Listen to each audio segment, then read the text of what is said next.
আসসালামু আলাইকুম। এখন শুনবেন সংবাদ শিরোনাম। বারোয়াউলিয়ার পুণ্যভূমি চট্টগ্রামে ধানের শীষের বিশাল শোডাউন, দুর্নীতি আর অপরাধ দমনে কঠোর হওয়ার ঘোষণা বিএনপি চেয়ারম্যান তারেক রহমানের। ঢাকায় 10 দলীয় জোটের 3 সমাবেশ, জলাবদ্ধতা নিরসনে ব্যর্থ হলে পচা পানিতে চুবানো হবে মেয়র কাউন্সিলরদের, ভোটের বাক্সে হাত দিলে জ্বলবে আগুন।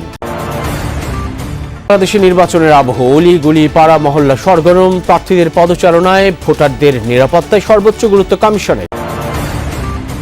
আদানির কাছ থেকে বিদ্যুৎ ক্রয়ে উৎকোচ নেন আওয়ামী লীগের 6-7 জন প্রভাবশালী, তথ্য জাতীয় কমিটির, বিবেচনা করে অসম চুক্তি বাতিল করতে পারবে নির্বাচিত সরকার।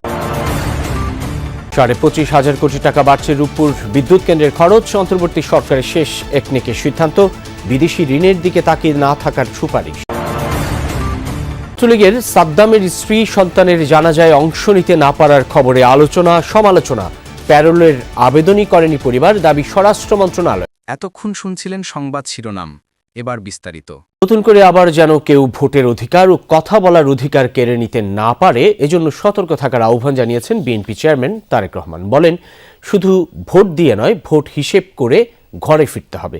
সন্ধ্যায় ফেনীতে নির্বাচনী জনসভায় একথা বলেন তিনি। এর আগে চট্টগ্রামে দ্বিতীয় বিভাগীয় নির্বাচনী সমাবেশে তারেক রহমান বলেন, নির্বাচনের দিন ভোট কেন্দ্রেই ফজর নামাজ আদায় করতে হবে। গণতন্ত্রে বিশ্বাসীদের কাছে ধানের শীষের জন্য ভোট চান তিনি।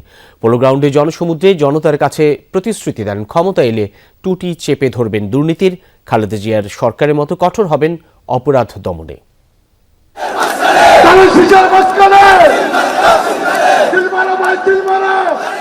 উত্তাল সমুদ্রের পাশে বীর চট্টলার জনসমুদ্র, যারা আজন্ম অদম্য সাহসী, আর যেই মাটি ঐতিহাসিকভাবে প্রতিরোধের তীর্থস্থান। সেই জনপদে প্রায় 21 বছর পর জিয়া রহমানের পুত্র তারেক রহমান।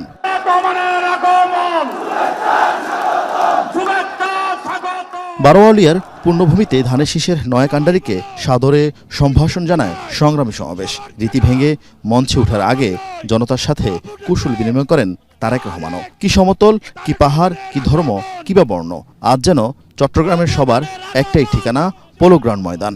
কানায় কানায় পরিপূর্ণ হয়ে যায় সভা শুরুর বহু আগে।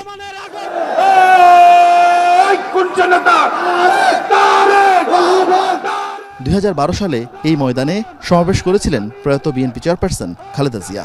সেদিন গণতন্ত্র পুনরুদ্ধারের শপথ নিয়েছিল এই জাতীয়তাবাদী জনতা। আজ তারই ছেলে আস্থা রাখতে বললেন ধানের শীষে। বক্তব্য শুরু করেন চট্টগ্রামের আঞ্চলিক ভাষায়। অন্যরা কেন আছেন? বিএনপিকে সরকার গঠন করতে হবে। আপনারা যদি বিএনপির পাশে থাকেন, আপনারা যদি বিএনপিকে সমর্থন দেন, 12 তারিখের নির্বাচনে আপনারা যদি বিএনপিকে ধানের শীষে জয়যুক্ত করেন, তাহলেই একমাত্র আমরা পরিবর্তনগুলো করতে পারবো। আপনারা কি আছেন আমাদের সাথে? আলহামদুলিল্লাহ। ভোটের মাঠে ধর্মের অপব্যবহার নিয়ে কয়েকদিন কঠোর সমালোচনা করলেও চট্টগ্রামে তারেক রহমান এ নিয়ে কোনো বক্তব্য দেননি। শুধু বলেছেন, আগের মতো মানুষের ভোট ছিনিয়ে নেয়ার ষড়যন্ত্র হচ্ছে। দেশের অভ্যন্তরীণ বিষয়ে হস্তক্ষেপ সহ্য করবে না জামায়াত, এমন হুঁশিয়ারি দিয়ে দলটির আমির ডক্টর শফিকুর রহমান বলেন, তারা সকলের সাথে বন্ধুত্ব চায়, তবে অভ্যন্তরীণ বিষয়ে হস্তক্ষেপ নয়। আজ রাজধানীর যাত্রাবাড়ি, গ্যান্ডারিয়া ও বকশীবাজারে নির্বাচনী জনসভায় বক্তব্য রাখেন তিনি। বলেন, দেশে আর ফ্যাসিবাদ ফিরতে দেওয়া হবে না। হেরে যাওয়ার ভয়ে কেউ কেউ বাঁকা অন্ধকার গলিতে হাঁটার চেষ্টা করছে বলে অভিযোগ করেন জামায়াত আমির।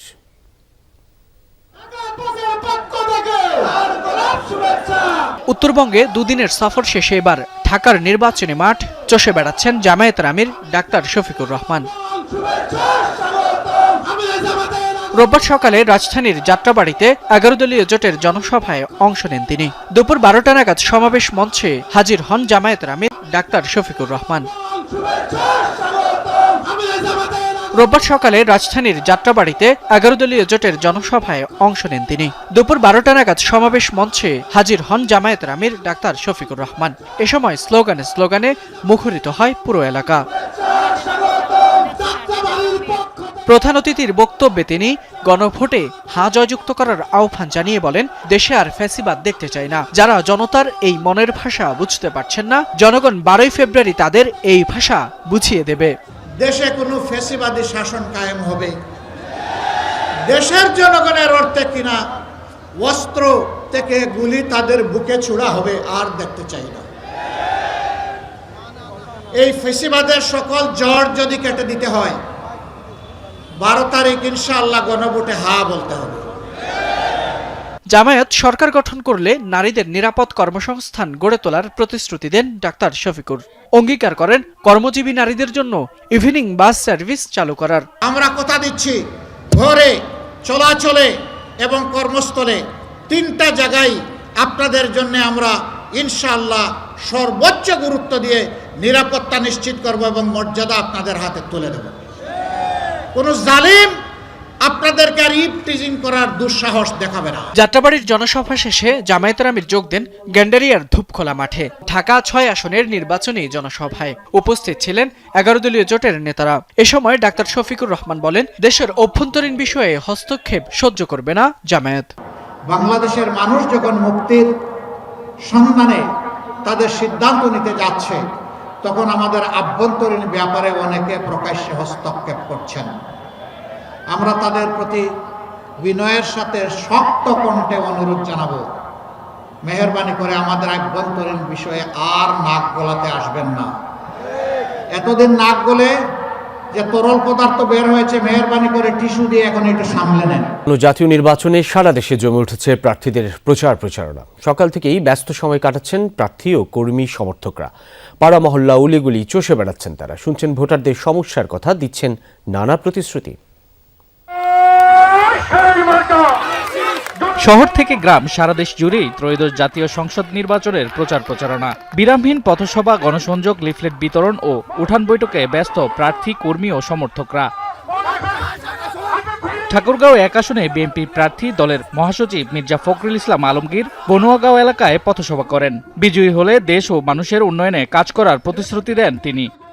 আমরা মানুষের কল্যাণ করতে চাই, এই দেশে উদারপন্থী গণতন্ত্র চাই, নির্বাচনের মাধ্যমে দিয়ে সরকার গঠন করতে চাই এবং মানুষের কথা বলার অধিকার দিতে চাই। খুলনা মহানগরের 30 নম্বর ওয়ার্ডে রূপসা স্ট্যান্ড রোড থেকে নির্বাচনী পথসভা শুরু করেন খুলনা 2 আসনের বিএনপি প্রার্থী নজরুল ইসলাম মঞ্জু।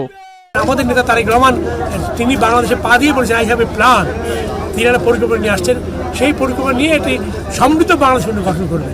সেখানে জামাতের কোনো জায়গা নেই।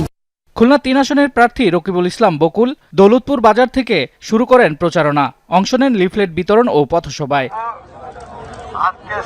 নির্বাচনী প্রচারণায় রাজশাহী 2 আসনের বিএনপি প্রার্থী মিজানুর রহমান মিনু বলেন, গত 17 বছর ভোট দিতে পারেনি মানুষ, তাই এবার ভোট দিতে মানুষের ব্যাপক আগ্রহ।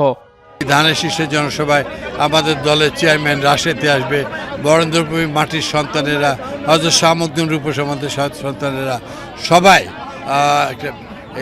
এই জনসভায় অংশগ্রহণ করবে। সিলেটের আখালিয়া ঘাট এলাকায় গণসংযোগ করেন বিএনপি প্রার্থী খন্দকার আব্দুল মুক্তাদির।